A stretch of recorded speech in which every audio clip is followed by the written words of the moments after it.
Good morning. आज हम पढ़ेंगे basic character of amines. Amines जो है वो बेसिक कैरेक्टर शो करते हैं, बेसिक नेचर के होते हैं। उसका जो मुख्य कारण है वो ये है कि जो अमाइन में नाइट्रोजन है उस पे होते हैं लोन पेयर। ये जो लोन पेयर है, इस लोन पेयर्स के थ्रू ये इलेक्ट्रॉन्स क्या करता है, डोनेट करता है। तो इस वजह से ये अनशेयर्ड पेयर ऑफ इलेक्ट्रॉन या लोन पेयर की प्रेजेंस की वजह से ये एक्ट करता है, जो अमाइन है वो बिहेव करते हैं एज अ बेस और न्यूक्लियोफाइल। अगर इन्हें इन बेस को रिएक्ट करा जाए किसी एसिड के साथ तो ये क्या करेंगे, अपने लोन पेयर को डोनेट करते हैं प्रोटॉन को और फॉर्म करते हैं अमोनियम सॉल्ट RNH3+X-। ठीक है, तो इस तरीके से अपने लोन पेयर को डोनेट करके ये बेस की तरह या न्यूक्लियोफाइल की तरह बिहेव करते हैं।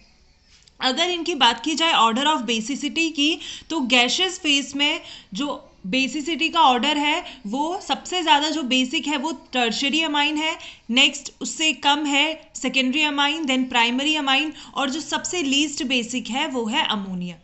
इसका कारण ये है क्योंकि जो टर्शरी अमाइन है उसमें 3 एल्काइल ग्रुप प्रेजेंट हैं, डायरेक्टली जुड़े हुए हैं ये नाइट्रोजन से। तो ये क्या करते हैं, एल्काइल ग्रुप जो है वो इलेक्ट्रॉन डेंसिटी जो है वो नाइट्रोजन पे बढ़ाते हैं। इनका एक नेचर होता है इलेक्ट्रॉन रिलीजिंग नेचर। ये एल्काइल ग्रुप इलेक्ट्रॉन रिलीज करते हैं और नाइट्रोजन पे इलेक्ट्रॉन डेंसिटी बढ़ा के ये जो लोन पेयर्स है वो इजीली नाइट्रोजन डोनेट करता है, तो इसकी बेसिसिटी बढ़ जाती है। वहीं अगर सेकेंडरी अमाइन की बात की जाए तो यहाँ पे क्योंकि एक एल्काइल ग्रुप इस टर्शरी एल्काइल ग्रुप से कम है, तो इस वजह से यहाँ पे भी इलेक्ट्रॉन रिलीजिंग नेचर यानी कि प्लस आई इफेक्ट होगा, और ये जो इसकी जो बेसिसिटी है वो टर्शरी अमाइन से कम होगी। और अगर बात की जाए अमोनिया की, तो अमोनिया में क्योंकि एक भी अल्काइल ग्रुप प्रेजेंट नहीं है, तो अल्काइल ग्रुप प्रेजेंट ही नहीं है तो इलेक्ट्रॉन डेंसिटी नाइट्रोजन पे बढ़ नहीं पाएगी, जो जैसी है लोन पेयर्स की वजह से उतनी ही रहेगी। तो इस वजह से इन सारे अल्काइल ग्रुप के कंपैरिजन में जो अमोनिया है वो लीस्ट बेसिक होगा। तो लिखा भी है electron releasing alkyl group increases the electron density on nitrogen. Nitrogen में इलेक्ट्रॉन डेंसिटी बढ़ाते हैं and makes more available of electron on nitrogen for donation. तो डोनेशन के नाइट्रोजन के डोनेशन के लिए, इलेक्ट्रॉन के डोनेशन के लिए उसे अवेलेबल कराते हैं लोन पेयर्स को। ठीक है, अगर बात की जाए एक्वस फेज में, ये तो गैशियस फेज की बात की थी। एक्वस फेज में क्योंकि एक्वस फेज का मतलब है कि पानी में, जब अमोनिया पानी में होगा तो वो पानी के साथ तो रिएक्ट करेगा ही।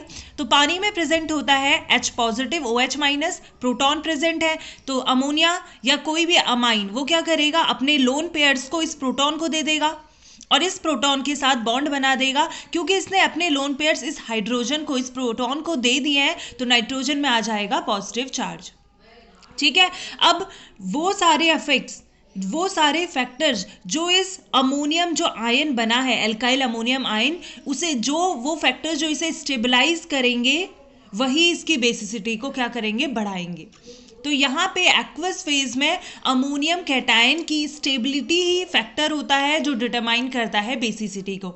अगर ये अमोनियम आयन ज़्यादा स्टेबल होगा तो ये उतना ही ज़्यादा बेसिक होगा। तो ये जो स्टेबिलिटी है वो 3 मेन फैक्टर्स पे डिपेंड करती है। एक है inductive effect plus inductive effect, second steric effect, और थर्ड है सॉल्वेशन इफेक्ट।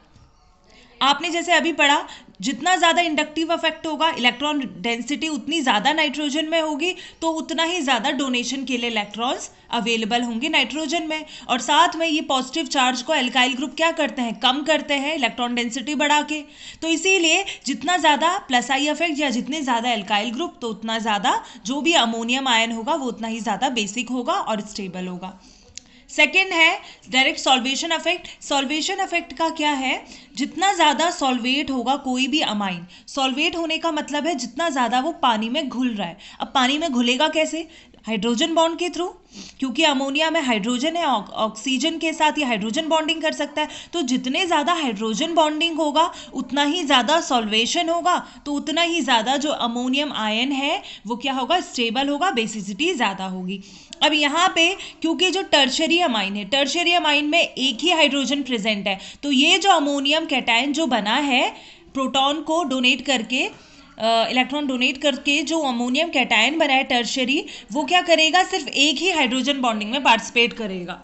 और वहीं बात की जाए सेकेंडरी अमाइन की, तो यहाँ पे 2 हाइड्रोजन बॉन्डिंग प्रेजेंट है, और टर्शियरी अमाइन और प्राइमरी अमाइन में 3 हाइड्रोजन बॉन्डिंग प्रेजेंट है। अब ये 3 हाइड्रोजन बॉन्डिंग की वजह से ये वाला जो अमाइन होगा प्राइमरी अमाइन, वो ज़्यादा सॉल्वेट होगा, और ज़्यादा सॉल्वेट होगा तो वो उतना ही ज़्यादा अच्छा बेसिक नेचर शो करेगा। इसीलिए जो इसके अकॉर्डिंग टू सॉल्वेशन अफेक्ट जो प्राइमरी अमाइन है वो ज़्यादा बेसिक होंगे देन सेकेंडरी अमाइन, और जो लीस्ट बेसिक होंगे वो टर्शियरी अमाइन होंगे। और जो नेक्स्ट फैक्टर है स्टेरिक अफेक्ट, अगर ये बल्कि जो एल्काइल ग्रुप है ये बल्कि होंगे तो हाइड्रोजन बॉन्डिंग उतनी ज़्यादा अफेक्टिव नहीं हो पाएगा। हाइड्रोजन बॉन्डिंग अफेक्टिव नहीं होगा तो सॉल्वेशन भी क्या होगा, वो डिक्रीज होगा, पानी में उतने अच्छे से घुल नहीं पाएगा कोई भी अमाइन, तो इस वजह से बेसिक नेचर क्या होगा, डिक्रीज होगा।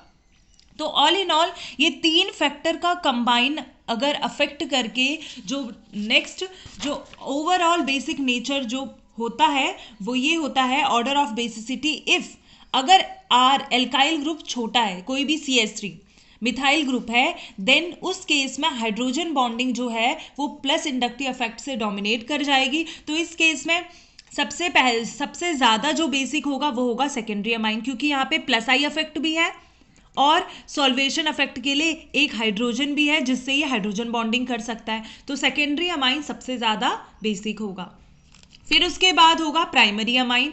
प्राइमरी अमाइन में क्योंकि यहाँ पे सॉल्वेशन इफेक्ट ज़्यादा है, 2 हाइड्रोजन बॉन्डिंग पॉसिबल है यहाँ पे, तो इस वजह से जो प्राइमरी अमाइन है वो बेसिक सेकेंडरी अमाइन के बाद आता है बेसिक, और लास्ट आता है टर्शियरी अमाइन, क्योंकि टर्शियरी अमाइन में कोई भी हाइड्रोजन बॉन्डिंग नहीं हो सकती, सिर्फ प्लस आई इफेक्ट ही है, तो ये क्या होगा, लीस्ट बेसिक होगा। तो इस तरीके से ये एसिडिक नेचर बेसिक नेचर जो है वो शो करते हैं। अगर एल्काइल ग्रुप बिगर है, CH3 से ज़्यादा बड़े, तो उस केस में प्लस आई इफेक्ट उनका ज़्यादा होगा ओवर हाइड्रोजन बॉन्डिंग। जैसे ही सेकेंडरी अमाइन तो सबसे ज़्यादा बेसिक होगा, क्योंकि यहाँ पे प्लस आई इफेक्ट भी है और हाइड्रोजन बॉन्डिंग भी है। नेक्स्ट अगर बात की जाए यहाँ पे ये चीज़ एक्सचेंज हो गई, यहाँ पे टर्शियरी अमाइन ज़्यादा बेसिक है प्राइमरी अमाइन से, क्योंकि यहाँ पे ये जो ग्रुप है ये बहुत ज़्यादा बल्की ग्रुप है।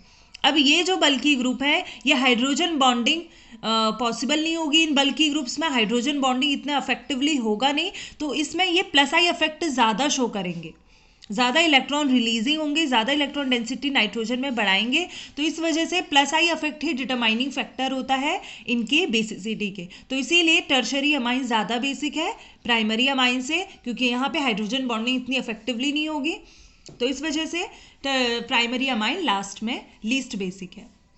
ठीक है, अगर बात की जाए एराइल अमाइंस वर्सेस अमोनिया की, तो एराइल अमाइंस जो हैं वो कम बेसिक होते हैं अमोनिया से, क्योंकि एराइल अमाइन के जो नाइट्रोजन के लोन पेयर्स हैं वो रेजोनेंस के थ्रू बेंजीन के रेजोनेटिंग स्ट्रक्चर्स ये फॉर्म करता है, तो ये जो इलेक्ट्रॉन्स हैं, ये जो लोन पेयर्स हैं, ये इतने ज़्यादा अवेलेबल नहीं होते, ये रिंग में ही डीलोकलाइज होने लगते हैं। आप देख सकते हैं नाइट्रोजन में आ गया पॉजिटिव चार्ज आ गया, और ये जो लोन पेयर है इसने इस कार्बन के साथ डबल बॉन्ड में पार्टिसिपेट कर लिया और नेगेटिव चार्ज आ गया बेंजीन रिंग में। तो क्योंकि इस नाइट्रोजन में लोन पेयर्स इतने ज़्यादा अवेलेबल नहीं है, तो ये अमोनिया से लेस बेसिक होते हैं। ठीक है, लेट्स इट।